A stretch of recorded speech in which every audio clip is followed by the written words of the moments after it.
नमस्कार. चला, आज आपण एका खूपच इंटरेस्टिंग कंपोनेंटबद्दल बोलूया, स्टेपर मोटर. प्रिंटरपासून ते रोबोटिक्सपर्यंत जिथे जिथे अगदी अचूक नियंत्रणाची गरज असते तिथे या मोटरचा हमखास वापर होतो. तर सायंटॅक 2458DM या ट्रेनिंग किटच्या मदतीने आपण फक्त थिअरी नाही तर ही मोटर प्रत्यक्षात कशी चालते आणि तिला कंट्रोल कसा करायचा हे सुद्धा शिकणार आहोत. चला तर मग सुरुवात करूया. ठीक आहे. तर आजच्या या सेशनमध्ये आपण काय काय कव्हर करणार आहोत ते बघूया. आपण सुरुवातीला अगदी बेसिक गोष्टी आणि सगळ्यात महत्त्वाचं म्हणजे सुरक्षिततेबद्दल बोलू. मग मोटरच्या आतमध्ये काय आहे ते बघू. त्यानंतर तिचे वेगवेगळे प्रकार, तिचं कंट्रोलिंग आणि सगळ्यात शेवटी आपण काही प्रत्यक्ष प्रयोग करून हे सगळं ज्ञान पक्क करणार आहोत. तर चला एक एक करून पुढे जाऊया. कुठल्याही उपकरणासोबत काम करायच्या आधी आपली सेफ्टी सगळ्यात महत्त्वाची असते, बरोबर ना? तर या भागात आपण काही महत्त्वाच्या सुरक्षा नियमांबद्दल जाणून घेऊया. हे नियम पाळले की आपण आणि आपलं उपकरण दोन्हीही सुरक्षित राहील आणि आपण एकदम आत्मविश्वासाने प्रयोग करू शकू. आता हे जे नियम स्लाइडवर दिसतायत ना, हे फक्त वाचायचे नाहीत, तर ते पाळायचे आहेत. योग्य पॉवर कॉर्ड वापरण्यापासून ते उपकरण कोरडं ठेवण्यापर्यंत प्रत्येक गोष्ट महत्त्वाची आहे. कारण एक छोटीशी चूकसुद्धा उपकरणाला आणि आपल्याला धोका पोचवू शकते. त्यामुळे याकडे नीट लक्ष द्या. हे ट्रेनिंग किट आहे ना, हे आपलं सगळ्यात महत्त्वाचं साधन आहे. पुस्तकात वाचणं एक आणि प्रत्यक्षात बघणं एक, बरोबर? तर हे किट त्या दोन्हीमधला फरक मिटवतं. याच्या मदतीने मोटर आतून कशी काम करते, तिच्या कॉइल्सना करंट कसा मिळतो आणि त्यातून आपल्याला अचूक स्टेप्स कशा मिळतात, हे सगळं अगदी सोप्या पद्धतीने समजतं. चला, आता आपण स्टेपर मोटरच्या आत डोकावून पाहूया. वरतून तर ही एक साधी मोटर दिसते, पण आत अशी काय जादू चालते ज्यामुळे ही इतकी अचूक फिरते?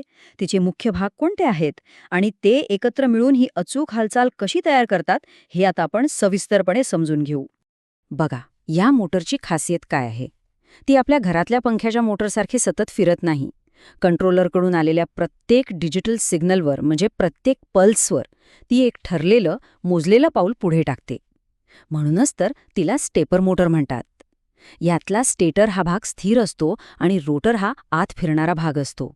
ह्या दोघांच्या जुगलबंदीतच अचूक नियंत्रणाचं सगळं रहस्य दडलेलं आहे. इथे बघा, हे अगदी सोपं आहे. कल्पना करा की स्टेटरवर 4 बाजूंना 4 चुंबक आहेत आणि मधला रोटर त्यांच्याकडे एकामागोमाग आकर्षित होतोय. जेव्हा पहिला चुंबक ऑन होतो की रोटर लगेच त्याच्याकडे खेचला जातो. मग तो बंद होतो आणि दुसरा चालू. रोटर तिकडे वळतो. हा क्रम सतत चालू राहतो आणि आपल्याला एकदम अचूक स्टेप बाय स्टेप रोटेशन मिळतं. हेच आहे स्टेपर मोटरचं रहस्य. तुम्हाला वाटतं का की सगळ्या स्टेपर मोटर्स एकसारख्याच असतात? तर नाही.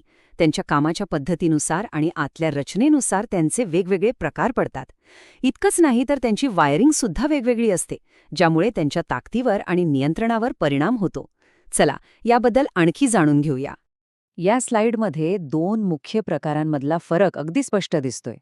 एकीकडे आहे परमनंट मॅग्नेट प्रकार. नावाप्रमाणेच यातला रोटर हा एक कायमस्वरूपी चुंबक असतो आणि तो स्टेटरच्या विद्युत चुंबकाकडे आकर्षित होतो. या उलट व्हेरिएबल रिलक्टन्स प्रकारात रोटर चुंबक नसतो, तो फक्त लोखंडाचा असतो. तो नेहमी कमीत कमी चुंबकीय अडथळ्याचा मार्ग शोधतो आणि त्या दिशेने फिरतो. म्हणजे दोन्हीची काम करायची पद्धत पूर्णपणे वेगळी आहे.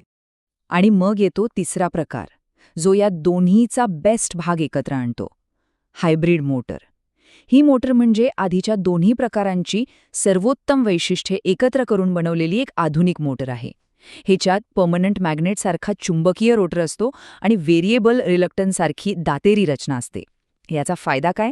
तर आपल्याला जास्त अचूकता आणि जास्त ताकद म्हणजेच टॉर्क मिळतो. आता वायरिंगमध्ये ना एक गंमत आहे. इथे आपल्याला एक निवड करावी लागते. युनिपोलार वायरिंगला कंट्रोल करणारं सर्किट सोपं असतं, पण यात मोटरची पूर्ण ताकद वापरली जात नाही. या उलट बायपोलार वायरिंगला कंट्रोल करणारं सर्किट थोडं गुंतागुंतीचं असतं, पण यात मोटरची पूर्ण ताकद वापरली जाते आणि जास्त टॉर्क मिळतो. म्हणजे सोपं सर्किट हवंय की जास्त ताकद, हा निर्णय इथे घ्यावा लागतो. ठीक आहे, मोटर स्टेप्समध्ये फिरते हे तर आपल्याला कळलं. पण या स्टेप्सवर आपलं किती नियंत्रण आहे? आपण त्या लहान किंवा मोठ्या करू शकतो का? किंवा तिचं फिरणं अजून स्मूथ बनवू शकतो का? या सगळ्या प्रश्नांची उत्तरं हो आहेत. आणि ते कसं करायचं हेच आपण आता बघणार आहोत. सोप्या भाषेत सांगायचं तर फुल स्टेप म्हणजे मोटरचं नैसर्गिक पाऊल.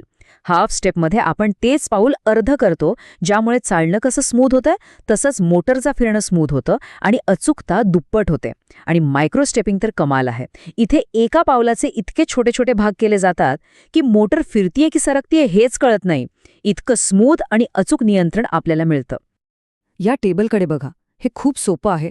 1 म्हणजे कॉईल चालू आहे आणि 0 म्हणजे बंद. मोटरला सरळ म्हणजे घड्याळाच्या दिशेने फिरवायचं असेल तर एक विशिष्ट क्रम आहे आणि उलटं फिरवायचं असेल तर काहीच नाही, फक्त तोच क्रम उलटा करायचा. बघा किती सोपं आहे हे डिजिटल कंट्रोल. चला धर्म, आत्तापर्यंत आपण जे काही थिअरीमध्ये शिकलो ना, ते खरंच कसं काम करतं हे बघायची वेळ आलीय. थिअरी खूप झाली, आता प्रॅक्टिकल्स करूया. या सायन्टेक ट्रेनिंग किटच्या मदतीने आपण काही इंटरेस्टिंग प्रयोग करणार आहोत, ज्यामुळे आपल्या सगळ्या कन्सेप्ट्स एकदम क्लिअर होतील. हा आपला पहिला आणि सगळ्यात सोपा प्रयोग आहे. याला वॉर्मअप समजा. आपल्याला फक्त हे चेक करायचंय की सगळं व्यवस्थित जोडलं आहे की नाही आणि मोटर काम करते की नाही. फक्त किट चालू करून वॉबल स्विच ऑन करायचा. असं केल्यावर मोटर आपोआप एकदा सरळ आणि एकदा उलट दिशेने पूर्ण फिरेल. जर असं झालं तर आपला सेटअप पुढच्या प्रयोगांसाठी तयार आहे. आता बघा, इथे आपण single phase full step mode वापरतोय. म्हणजे एका वेळी फक्त एकच कॉईल चालू असेल. फ्री रनिंग मोडमध्ये स्टार्ट बटन दाबल्यावर मोटर नॉन स्टॉप फिरत राहील. पण खरी मजा आहे स्टेप मोडमध्ये. इथे कंट्रोल आपल्या हातात आहे. आपण स्टेप इनपुट बटन दाबू तेव्हाच मोटर एक पाऊल पुढे टाकेल. यातून प्रत्येक पल्सवर मोटर कशी कंट्रोल होते हे आपल्याला कळेल. आता थोडा बदल करूया. मागच्या वेळी एक कॉईल होती, आता आपण 2 कॉइल्स एकत्र चालू करणार आहोत. म्हणजेच 2 फेज ऑपरेशन. ह्याचा फायदा काय? बरोबर, मोटरला जास्त ताकद मिळते, जास्त टॉर्क मिळतो. बाकी सगळं सेम आहे, फ्री रनिंग आणि स्टेप मोड. पण आता तुम्ही टेबलात पाहू शकता की प्रत्येक स्टेपमध्ये 2 कॉइल्स एकत्र काम करत आहेत. आपल्या शेवटच्या प्रयोगात आपण तेच करणार आहोत जे आपण थिअरीमध्ये शिकलो, हाफ स्टेप. म्हणजे आपण मोटरला तिच्या नैसर्गिक पावलाच्या निम्मे पाऊल टाकायला लावणार, ज्यामुळे तिची अचूकता वाढेल. हे कसं होतं? तर आपण एकदा 2 कॉइल्स चालू करतो आणि पुढच्या स्टेपला फक्त 1 कॉइल. तुम्ही टेबलात पाहू शकता की हा क्रम कसा 8 स्टेप्समध्ये पूर्ण होतो. यामुळेच मोटर अधिक स्मूथ फिरते. चला तर, आता आपण आपल्या शेवटच्या टप्प्यात आलो आहोत.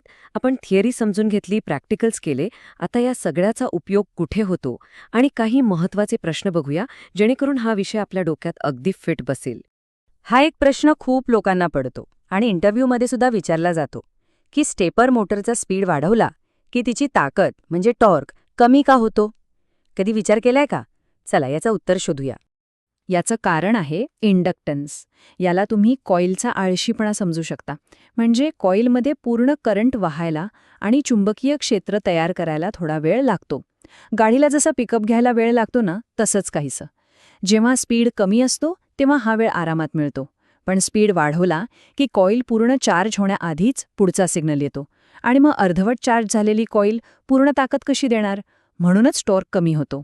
आणि तुम्हाला वाटत असेल की ही मोटर आपण कुठे बघतो? अहो, ती आपल्या आजूबाजूला सगळीकडे आहे. तुमच्या प्रिंटरमधून जो कागद बाहेर येतो ना, तिथे हीच मोटर काम करते. 3D प्रिंटर्स, मोठे रोबोटिक हात, CNC मशीन्स आणि अगदी तुमच्या कॅमेराच्या लेन्समध्ये फोकस करण्यासाठी सुद्धा याच मोटरचा वापर होतो. थोडक्यात, जिथे जिथे अचूकता लागते तिथे स्टेपर मोटर हजर असते. तर आता स्टेपर मोटर कशी काम करते हे रहस्य तुम्हाला कळलं आहे. हे ज्ञान फक्त शिकण्यापुरतं नाही, तर काहीतरी नवीन बनवण्यासाठी आहे. मग आता विचार करा, या अचूक नियंत्रणाचा वापर करून तुम्ही असं कोणतं नवीन मशीन किंवा प्रोजेक्ट बनवू शकता? विचार करा, कारण प्रत्येक मोठी गोष्ट एका लहानशा अचूक स्टेपमधूनच सुरू होते.